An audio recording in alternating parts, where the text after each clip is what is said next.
Hello everyone. तर आजच्या video लेक्चरमध्ये आपण topic inheritance interface and package ह्या चॅप्टरमधील आपल्याला पुढचं पार्ट बघायचं आहे. ठीक आहे. तर आपण ह्या व्हिडिओ लेक्चरमध्ये आपल्याला पॅकेज म्हणजे काय, ते पॅकेज कसं क्रिएट करायचं आणि त्यासाठी लागणारा जो कोड आहे तो आपण ॲज अ एक्झाम्पल म्हणून आज बघणार आहोत. ठीक आहे. तर आजच्या व्हिडिओ लेक्चरला आपण स्टार्ट करूया. आता पॅकेज म्हणजे काय? It is a group of similar type of classes, interfaces and sub packages. म्हणजे पॅकेज म्हणजे थोडक्यात आपण एक म्हणू शकतो एक फोल्डर आहे की त्याच्यामध्ये सेम टाइप ऑफ क्लासेस, म्हणजे ज्या क्लासेसचा पर्पज सेम आहे असे क्लासेस एकाच फोल्डरच्या आत आपल्याला आपण सेव्ह करू शकतो. तसेच नंबर ऑफ इंटरफेसेस पण आपण सेव्ह करू शकतो. तसेच आपण सब पॅकेजेस म्हणजे सब फोल्डर्स पण आपण क्रिएट करू शकतो. ठीक आहे.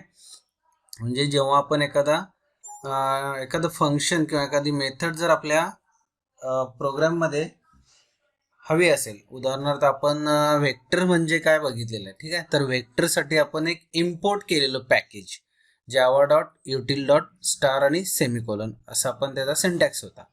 ठीक आहे. म्हणजे वेक्टर हे जावाच्या मेन पॅकेजमध्ये आहे आणि त्याच्या जावाच्या मेन पॅकेज त्याच्या अंडर सब पॅकेज आहे युटिल, म्हणजे युटिलिटी नावाचा, आणि त्याच्या अंडर आपण वेक्टर नावाचा क्लास आहे. तो आपण जर आपल्या क्लासमध्ये वापरायचा असेल तर तो आपण वापरू शकतो, असं त्याचा अर्थ आहे.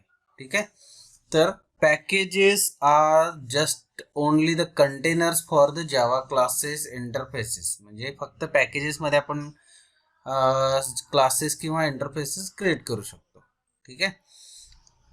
Packages helps to you reserve the class namespace and create the maintainable code. ठीक आहे. तर package in the Java can be categorised into two form. म्हणजे त्याचे दोन टाइप्स पडतात पॅकेजेस, इनबिल्ट पॅकेज आणि user define package. Inbuilt packages म्हणजे आपण मी आता सांगितल्याप्रमाणे, ठीक आहे, आणि युजर डिफाईन पॅकेज म्हणजे आपण स्वतः हे आपले पॅकेजेस बनवू शकतो. ठीक आहे. तर ॲडव्हान्टेजेस काय काय आहेत आपण बघूया पॅकेजेसच्या. The Java package is use to categorise classes interfaces so that they can be easily maintainable. म्हणजे जावा पॅकेजमध्ये आपण नंबर ऑफ क्लासेस वेगळे करू शकतो. म्हणजे सेम पर्पज असलेले क्लासेस एका ठिकाणी करू शकतो, सेम इंटरफेसेस आपण एका ठिकाणी करू शकतो. ठीक आहे. त्याचप्रमाणे एखादा क्लास जर ॲक्सेस करायचा असेल तर त्याला ॲक्सेस प्रोटेक्शन पण आपल्याला पॅकेज थ्रू मिळतं. ठीक आहे. आणि त्याचप्रमाणे एकाच क्लासमध्ये समजा एका क्लासमध्ये सेम मेथड आहे पण त्याचा पर्पज वेगळा आहे, आणि दुसऱ्या क्लासमध्ये सेम नेम्ड मेथड आहे आणि त्याचाही पर्पज वेगळा असेल, तर ते आपण दोन्हीमध्ये जर नेम कोलिजन असेल तर ते आपण पॅकेजेसच्या थ्रू ते अवॉइड किंवा रिमूव्ह करू शकतो. म्हणजे लक्षात आलं. म्हणजे आता समजा डेट क्लास हा युटिल क्लासमध्ये पण आहे आणि डेट क्लास हा SQL पॅकेजमध्ये पण आहे. ठीक आहे. दोन्हींचं सेम जरी पर्पज असलं तरी पॅकेजेस वेगळे आहे असे आपण म्हणू शकतो. ठीक आहे.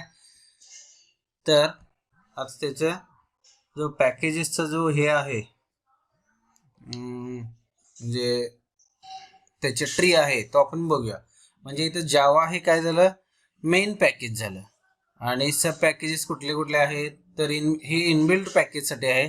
जावाचं लँग नावाचं एक सब पॅकेज आहे, त्यानंतर युटिल नावाचं एक सब पॅकेज आहे, AWT हे एक सब पॅकेज आहे. म्हणजे काय, लँग्वेज नावाच्या सब पॅकेजमध्ये आपण सिस्टम क्लास आहे, स्ट्रिंग क्लास आहे.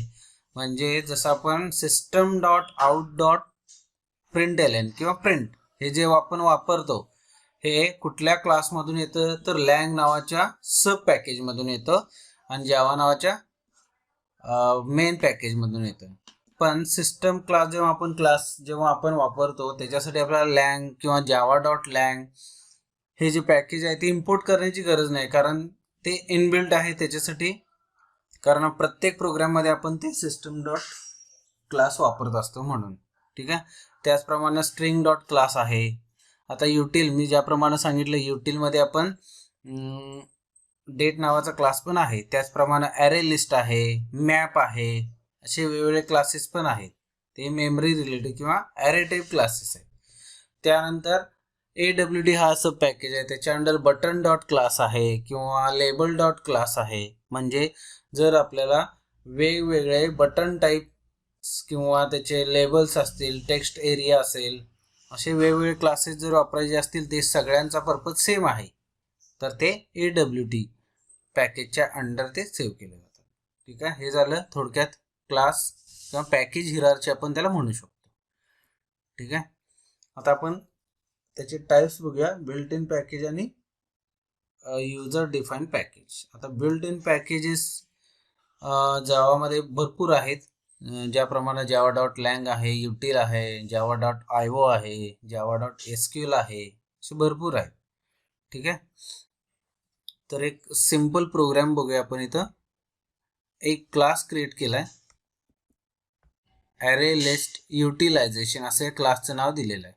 तुम्ही काही देऊ शकता.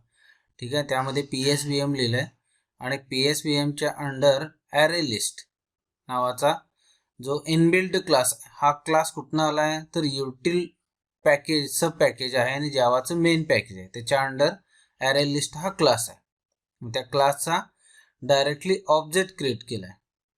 आणि आता हा ऑब्जेक्ट कुठल्या टाईपचा आहे तर इंटिजर टाईप आपण ॲरे इथं क्रिएट केला आहे. आता हिचं कास्टिंग का केलेलं आहे असं, कारण ॲरे लिस्टमध्ये आपण एकतरी ॲट अ टाइम इंटिजर किंवा ॲट अ टाइम सगळे फ्लोट घेऊ शकतो किंवा ॲट अ टाइम सगळे स्ट्रिंग टाईप व्हॅल्यू घेऊ शकतो. म्हणून इथं आपल्याला कास्टिंग करण्याची गरज भासलेली आहे. म्हणजे हा ॲरे लिस्ट आहे तो इंटिजर टाईप ॲरे लिस्ट असणार आहे. म्हणजे त्याच्यामध्ये आपण फक्त इंटिजरच ॲड करणार आहे.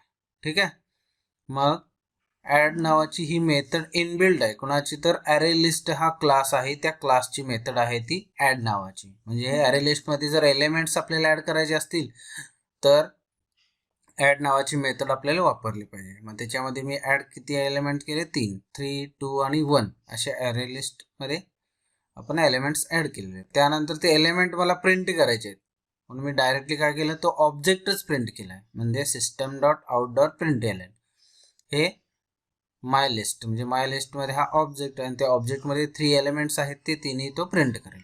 ठीक आहे, आता इथे तुम्ही बघू शकता system dot out dot print element. आता सिस्टम हा एक क्लासच आहे, मगाशी मी सांगितलं. हा क्लास कुठून आला आहे तर जावा डॉट लँग नावाच्या पॅकेजमधून आला आहे. पण इथं मी इम्पोर्ट केलेलं नाही आहे, कारण प्रत्येक वेळेला जेव्हा आपण system dot out dot print element वापरतो त्यावेळेला जावा डॉट लँग हा क्लास इम्पोर्ट करण्याची काही आवश्यकता नाही आहे. It is not a mandatory. ठीक आहे, पण जेव्हा एखादा वेगळा क्लास असेल किंवा ठराविक जे क्लासेस आहेत, आता समजा आपल्याला आपल्या प्रोग्राममध्ये जर डेट प्रिंट करायची असेल तर आपल्याला इथं import Java dot util dot date किंवा Java dot util dot star आणि सेमिकोलन. स्टार याचा अर्थ असतो की युटिल सब पॅकेजच्या अंडर जेवढे काही वेगवेगळे क्लासेस असतील त्यापैकी आपण कुठलेही क्लास इथं वापरू शकतो असा अर्थ होतो. म्हणजे इथं आपण समजा import Java dot util dot star semicolon असं जरी आपण स्टेटमेंट टाकलं आणि ॲरे लिस्ट वापरलं तरी तो प्रोग्राम रन होतो, कारण array list is also present under this sub package util. ठीक आहे, हे झालं बिल्ट इन पॅकेजेस आणि त्याच्यासाठी एक एक्झाम्पल. आता आपल्याला बघायचं युजर डिफाईन्ड पॅकेज.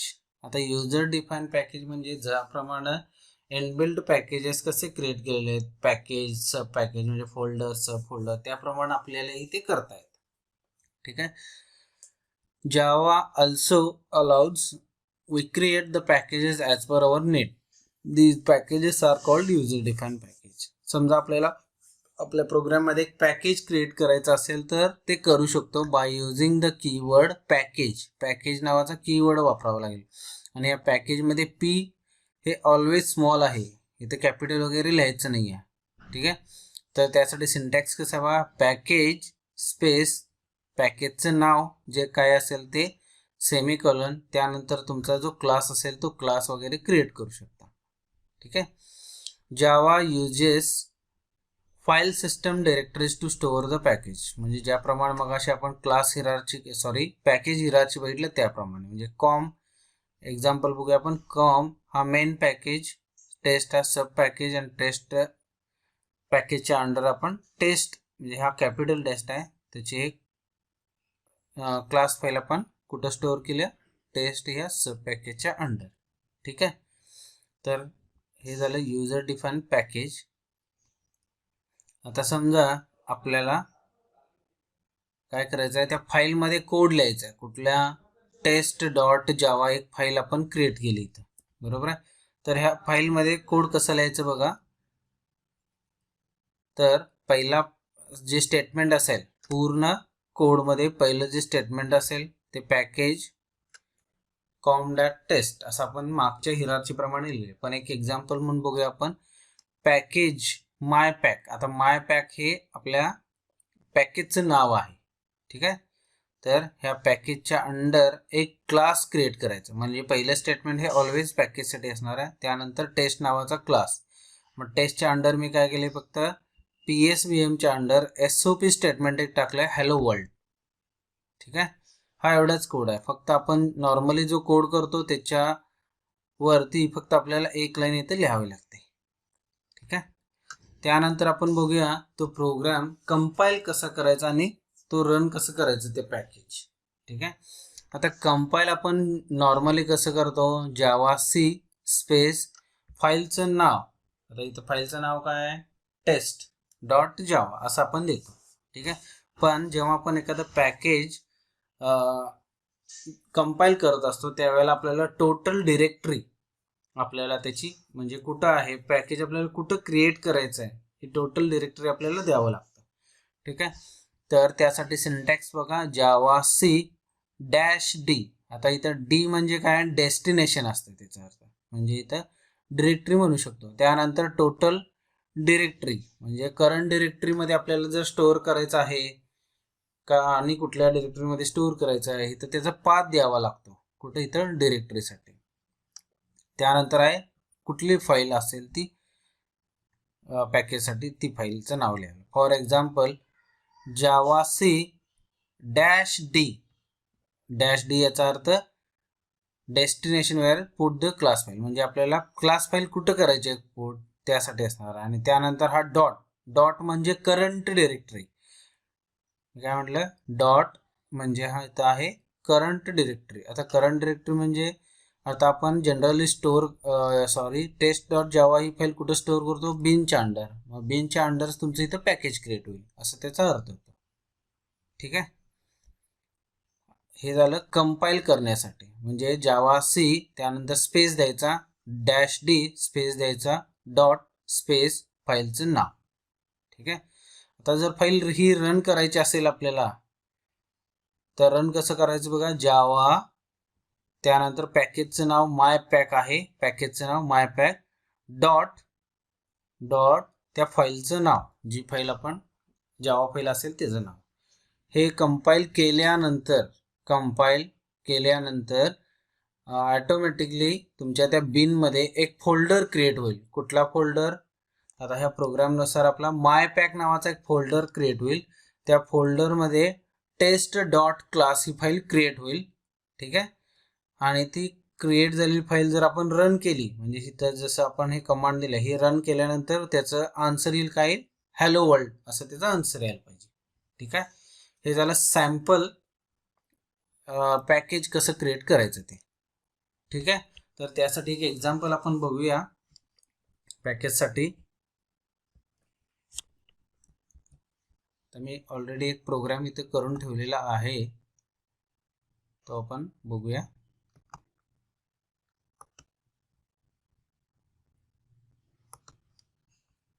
त्याच्या अगोदर आपण मी इथं एखादी पॅकेजची फाईल इथं क्रिएट केलेली आहे का नाही हे चेक करतो मी फक्त. असेल तर ती डिलीट करूया आपण. ठीक आहे. किंवा आपण इथं पॅकेजचं नावच बदलूया. पॅकेजचं नाव समजा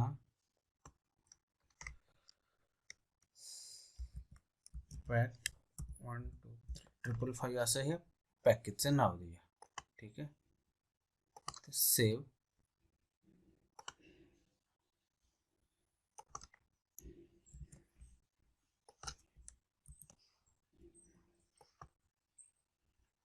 continue C,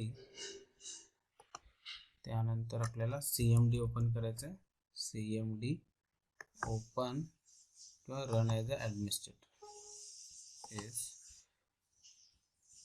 CD space paste करू, त्या पाथला जाऊया. ठीक आहे. तर आता इथं आपण बघूया पॅकेज कसं रन करायचं. ठीक आहे. तर आता इथं आपल्या प्रोग्रामचा जो म्हणजे प्रोग्राम आपण सेव्ह कुठे गेला बिनमध्ये, त्यानंतर आपल्याला कंपाईल करायचं आहे. कंपाईल करण्यासाठी सेम इथं म्हणजे कंपायलर आहे तो वापरायचा. त्यानंतर मी काय सांगितले, -d जावा सी स्पेस -d, त्यानंतर स्पेस, त्यानंतर डॉट स्पेस, फाईलचं नाव काय आहे टेस्ट पॅकेज डॉट जावा. ठीक आहे. आता आपण हे कंपाईल करून बघूया. ठीक आहे. हे सक्सेसफुल कंपाईल झाले. आता हे सक्सेसफुल कंपाईल झाल्यानंतर तुम्ही चेक करू शकता की आपलं पॅकेज क्रिएट झालंय का नाही. तर इथं पॅकेज क्रिएट झालंय का नाही बिनमध्ये आपण करूया, कारण आपण डॉट दिलं याचा अर्थ ते बिनमध्ये झालेलं. तर इथं तुम्ही बघू शकता पॅक 555 जर पॅकेजचं नाव पण दिलेलं ते as it is folder create झालेलं आहे. ठीक आहे. तर त्या फोल्डरमध्ये डॉट क्लास नावाची फाईल क्रिएट व्हायला पाहिजे. बरोबर. Test underscore package dot class. ठीक आहे. ही डॉट क्लास फाईल क्रिएट झाल्या याचा अर्थ आपलं पॅकेज क्रिएट झालं असं आपण म्हणू शकतो. ठीक आहे. तर आता ते रन करून बघूया. पॅकेज जावा स्पेस पॅकेजचं नाव काय, पॅक 555 डॉट